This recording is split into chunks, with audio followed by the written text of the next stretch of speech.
এখন ঢাকায় বসে আপনারাও মাটির চুলায় রান্না খেতে পারবেন। কি বিশ্বাস হচ্ছে না?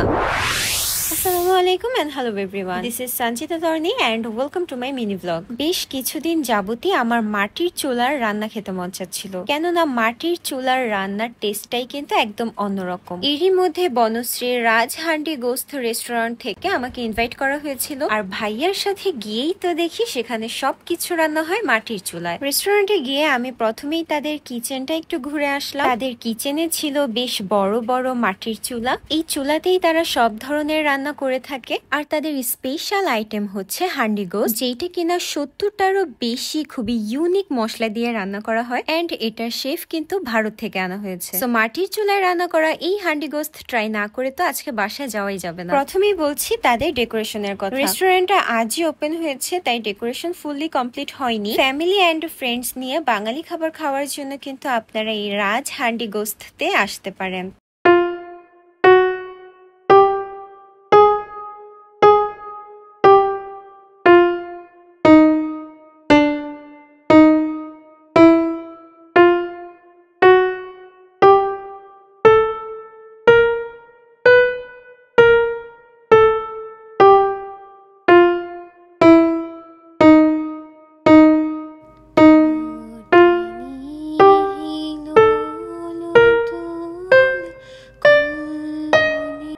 অনেক তো হলো, এইবার কিন্তু আমার খিদে পেয়ে গিয়েছে।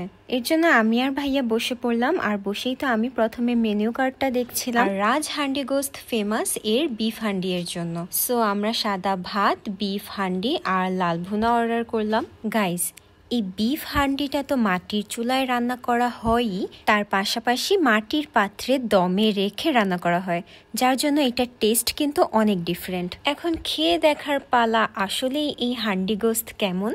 সো প্রথমেই দেখছেন এটা হচ্ছে লাল ভুনা। আমি লাল ভুনা দিয়ে একটুখানি খেয়ে দেখেছিলাম। লাল ভুনাটা মোটামুটি মজারই ছিল। আমরা গ্রামে যেরকম মাটির চুলায় গরুর মাংস খেয়ে থাকি সেরকমই। আর এইটা হচ্ছে হান্ডি গোস্ত। এইটা 70টার বেশি ইউনিক মশলা দিয়ে রান্না করা হয়। তার পাশাপাশি আপনারা পেয়ে যাবেন রসুন এবং শুকনা মরিচ এন্ড সবই আস্ত। আমিও হান্ডি গোস্ত দিয়ে খাওয়া শুরু করলাম, তার পাশাপাশি একটুখানি রসুন দিয়েও মেখে নিলাম। হান্ডি গোস্তের মাংসগুলো ছিল খুবই সফট। অনেস্টলি স্পিকিং, আমি আবারও এই রাজ হান্ডি গোস্ততে যাব শুধুমাত্র তাদের এই স্পেশাল হান্ডি গোস্ত খাওয়ার জন্য। সো আপনারা যদি বাঙালি খাবার ফ্যামিলি অ্যান্ড ফ্রেন্ডসদের সাথে ট্রাই করতে চান, তাহলে অবশ্যই চলে যেতে পারেন রাজ হান্ডি গোস্তে। আর এখানেই কিন্তু আপনারা পেয়ে যাবেন অথেন্টিক হান্ডি গোস্ত। তারপর ট্রাই করেছিলাম তাদের ফিরনিটা, খুবই ঘরোয়া একটা স্বাদ পেলাম। যাক, আলহামদুলিল্লাহ অনেকদিন পর ঢাকায় বসে মাটির চুলার রান্না খেতে কিন্তু বেশ ভালো লাগলো। আর এই রাজ হান্ডি গোস্তের এক্স্যাক্ট লোকেশনটা হচ্ছে Rampura Banasree main road block A. Thanks for watching and আল্লাহ হাফেজ।